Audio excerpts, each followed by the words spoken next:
Hello everyone, welcome to my channel. In this channel, I want to share some of my experience with moving out of Canada and moving to Thailand. I want to describe some of the motives and some of the challenges that I see as a foreigner in a different country. But first, let me introduce myself. I am a 40-year-old Asian guy who immigrated to Canada in the 90s, did school, I found a job, stayed around a party, and I had a business. I sold a business. I bought a house, sold a house, got married, and I got divorced. And now I'm 40. Basically, that's normal Canadian stuff, right? Looking back to reflect on what happened, I think I was pretty happy in my 30s, but just recently, especially after the pandemic, things have just not been the same. And I think a lot of people are feeling the frustration as well. And I try to look for reasons. Without identifying the problem, it's really hard to solve the problem, right? So I try to identify these problems. The first problem is money. The cost of living in Toronto is just insanely high right now. And I just don't see how my wage is ever going to catch up to these type of increases. So for example, 2 years ago, we are having a CPI print of, let's say, 9%, right? That 9% is here to stay. Because inflation is only a measurement of change, right? But if you ask yourself, did you actually get a 9% raise, 2 years ago? And is your income actually catching up with inflation, right? And then on top of that, the more you work, then the more you get taxed, and then the more you consume, makes it almost impossible to catch up. And if you really do the math, your net worth is slowly deteriorating, especially if you don't own any assets. That's number one reason. So the number two reason I would say is news and propaganda. So, going back to the CPI, can you really trust that number? Right now, 2024, and the print is at 4%. Is that what you're seeing? If you go to a grocery store, go to pump some gas, just do normal Canadian stuff, right? Are you seeing 4%, or are you seeing something entirely different? I mean, if you look into it, they are actually adjusting the rates. These baskets that measures inflation, they're adjusting the ratio. They're even replacing, let's say, meat. They're replacing a cut of meat. They may be replacing a different animal, right? So even if you see a number, what does that number actually measure? Does that number actually reflect on what you are actually consuming? I would go as far as saying that they're fudging the number to paint a picture. Another example would be, let's say, Bank of Canada. They said that the interest rate is going to stay low for a very long time, right? And a lot of people read that as, interest rate is going to, stay low for a very long time. They take it at the face value, right?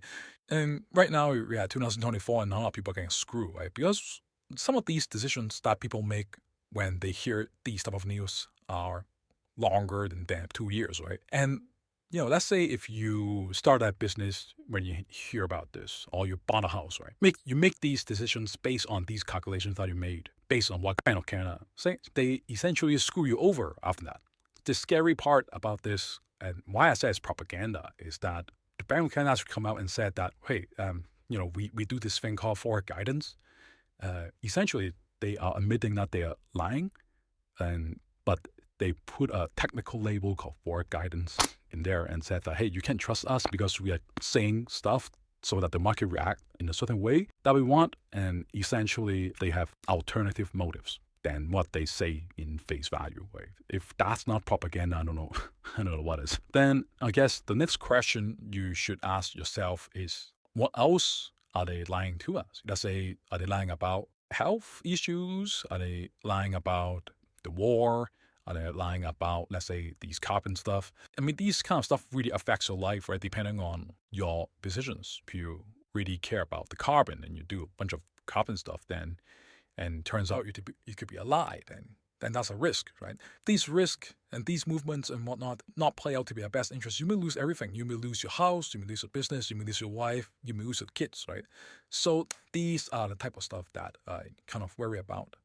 The third thing I would say about Canada is that there is a divided population. Pretty self-explanatory, like white and colored, straight or gay, needle, no needle, war, no war, more laws or less laws, more tax or less tax, or who to tax. The government is obviously taking sides on these different topics. Okay? The problem with this is that if you are just like me, you're just a middle-class Asian guy who is straight and who just want to produce things and live a normal life, then you are kind of not on the side where the government wants you to be.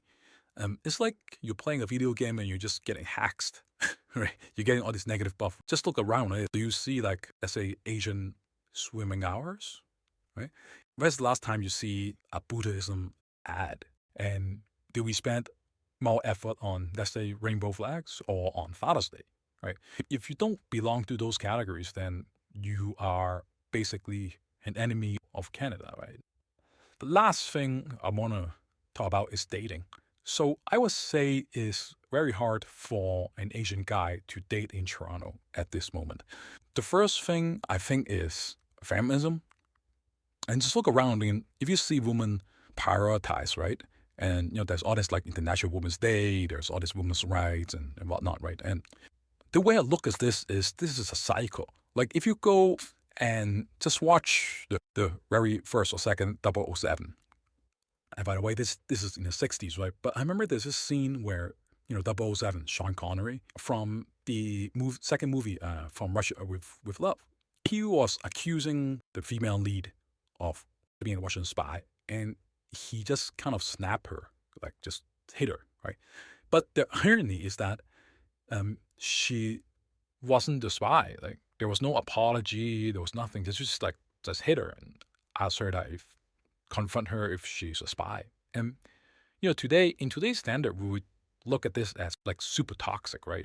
But let's say if we have a time machine and we put any Marvel movie, right, and ask a person in the 60s to watch the movie that we're making today, then they will say that the reverse, right? They will say that, this toxic feminism is completely insane, right? So we are just in this cycle that we are prioritizing women over men, right? I'm not saying which is good or bad. I'm just saying that we are just kind of in this cycle. In Toronto, it's kind of a ground zero. The women here are just very mean. They are super picky, and they don't want to work with you, right? They kind of carry this view of zero-sum game, where the more difficult they are, the more disagreeable they are, they would see that as a virtue. This is supposed to be a good thing. This is what the pinnacle of women's success is to disagree with men. And that if men are somehow like losing, then that would mean that they're gaining. That's why I said zero-sum game. The second point on dating I want to make is being Asian. I mean, just look around. I mean, how often do you see Asian guys with a white woman versus, let's say, an Asian woman with a white guy, right? And if, the ratio is 1-to-1, I mean, if there's no major war, it's supposedly 1-to-1, right? Then it means that there are unconsumed Asian guys just being breed out of existence, right?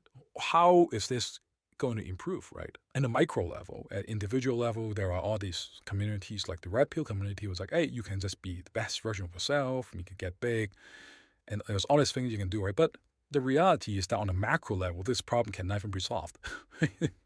Like you are still working with B's negative buff, I would say. You're being hacked, basically, right? For being an Asian guy.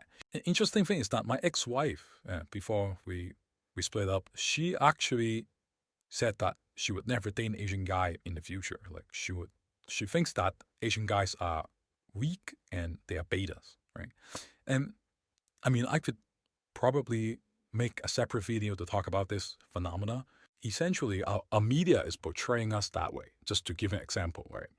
If you watch, let's say, Marvel Eternal, there are one of each color. Who gets to sleep with who, right? But again, I don't want to go too much into detail in this video, but I'll probably cover this in a separate video. At the end of the day, I ask myself, what's important in my life?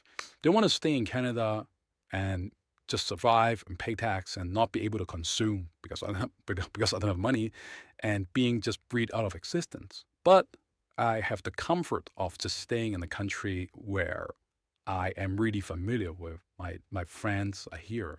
Or do I want to take a leap of faith and improve things, right? And I think it's difficult to make a decision like this to go abroad and live somewhere else in order to seek for the things that you want. Because our human brain sometimes are wired that way. We think that picking the safe route of for sure failing is actually better than taking a risky path of maybe succeeding, right? Like we have this bias against unpredictable outcome. But considering all these factors and considering just trying to seek for a regular happy life, I finally decided to go to Bangkok. So that's my introduction. I will share my experience and thoughts about what I see and what I think about in this channel. If what I said resonate with you, please subscribe to my channel, and I hope I can share more useful information with you.